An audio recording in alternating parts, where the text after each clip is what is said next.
पिंकी नितिन को अपने आंखों में दर्द की आंसू के साथ दिल की गहक भरी बातें कहते कहते कब सो गया पता नहीं चला।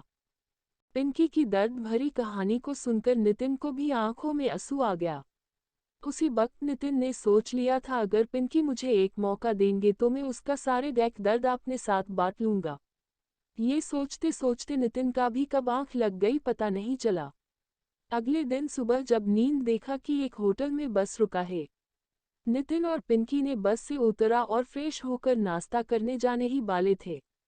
तभी नितिन ने पिंकी को कहा चलो आज हम दोनों एक साथ नाश्ता करेंगे और नाश्ता करते करते दोनों मिलकर ढेर सारे बातें करेंगे। वह नाश्ता करने बैठ गया तब पिंकी ने नितिन को पूछा, कल सिर्फ मेरी ही बारे में बात करते करते सो गया था और तुम्हारे बारे में पूछना तो भूल ही गया था। अच्छा तुम्हारे बारे में बताओ। नितिन ने हंसते हुए कहा, मेरे बारे में क्या बताऊंगी। पिंकी ने कहा, कुछ भी जैसे तुम किया करते हो, तुम्हारे जीवन में कोई है कि नहीं।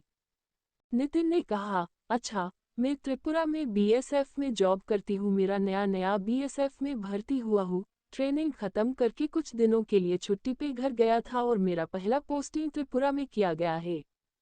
मेरा घर में मेरा माता पिता और एक छोटी बहन है और यही मेरी दुनिया है। अभी तक मेरी जिंदगी में कोई आया नहीं लेकिन एक अच्छी लड़की की तलाश में। पिंकी ने कहा, अच्छी लड़की के मतलब। नितिन ने कहा, अच्छी लड़के मतलब बिल्कुल तुम्हारी तरह। पिंकी ने कहा, मेरी तरह क्यों। नितिन ने कहा, क्योंकि आज के ज़माने में तुम्हारी तरह अच्छे नेक दिल वाला मिलना बहुत ही मुश्किल है।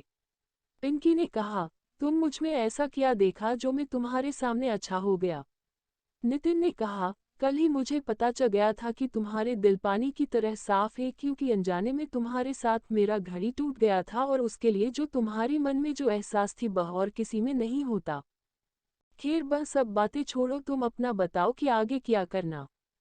पिंकी ने कहा, बसे तो अभी कुछ सोचा नहीं लेकिन घर जाने की बात सोचूंगा कि आगे क्या करना है। वह दोनों बातें करते करते एक दूसरे का एक बहुत ही अच्छा दोस्त बन गया। नितिन ने सोच ही लिया था कि त्रिपुरा पहुंचते ही मैं पिंकी को अपने दिल की बात बताऊंगा। सईद पिंकी भी मुझे पता नहीं मैं क्या सोच रहा हूँ, ये सोचते हुए दोनों फिर से बस में बैठा। कुछ ही देर में बस चल पड़े। 2 घंटे जाने के बाद पिंकी नींद में आपने सर नितिन के बाहों में रखकर गहरा नींद में सो गया। पिंकी की मासूम चेहरा नितिन को प्यार की एक अलग दुनिया में ले चला। पिंकी की बालों की खुशबू नितिन को ऐसा लग रहा था कि इस दुनिया में इससे अच्छा खुशबू और हो ही नहीं सकता। एक खूबसूरत लड़की जब किसी की बाहों में अपना सर रखकर सोता है तब उस वक्त उसे क्या महसूस होता है ये तो अंदाजा की बाहर है। नितिन मन ही मन में बोले रहा था, पूरी जिंदगी ऐसी ही मेरी बाहों में अपना सर रखकर सोना और मैं इसी तरह तुम्हें निहारती रहूंगी।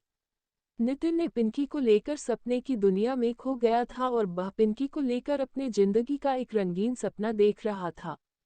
नितिन को ऐसा लग रहा था कि भगवान ने उसे अपने जीवन की सारे खुशी उस पल दे दिया है। वह पिंकी को लेकर इतना उत्साहित है कि वह खुद भी सोच नहीं सकते थे। नितिन को पहली बार प्यार का एहसास हुआ। कुछ ही घंटे बाद जब पिंकी का नींद खुला तब देखा कि वह नितिन की बाहों में है और नितिन बहुत ही सुकून से सो रहा है। उसी वक्त पिंकी की होठों पर एक प्यार सा मुस्कुराहट, उसे समझने में देर नहीं लगा कि नितिन उसे पसंद आने लगी। अब पिंकी भी नितिन को मन ही मन में चाहने लगा था। उस वक्त पिंकी सभी पुराने बातें भूलकर नितिन के प्यार में अपने सपना सजा रहा था। वह भी नितिन को लेकर प्यार की ख्वाब देखने लगा।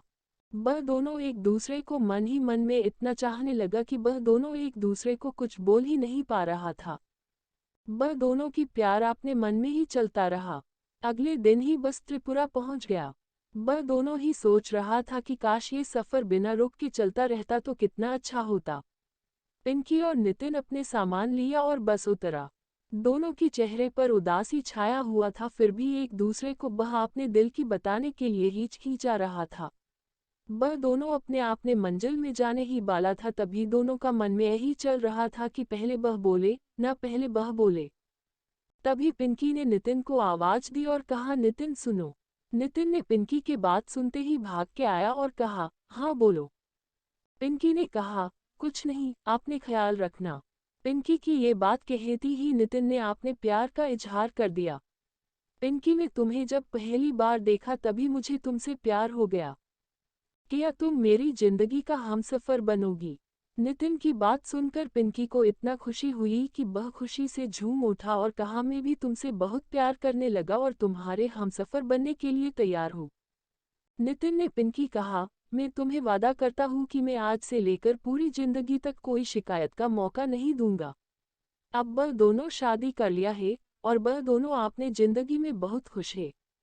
आपको ये दिल को छू लेने वाली प्रेम कहानी कैसे लगी? आप हमें कमेंट के माध्यम से बता सकते हैं। अगर आपको ये लव स्टोरी पसंद आई हो तो आप इसे अपने पार्टनर तथा अपने दोस्तों के साथ जरूर शेयर करें और ऐसी ही बेहतरीन शायरी पढ़ने के लिए हमें सब्सक्राइब करें। अपना बहुमूल्य समय देने के लिए धन्यवाद।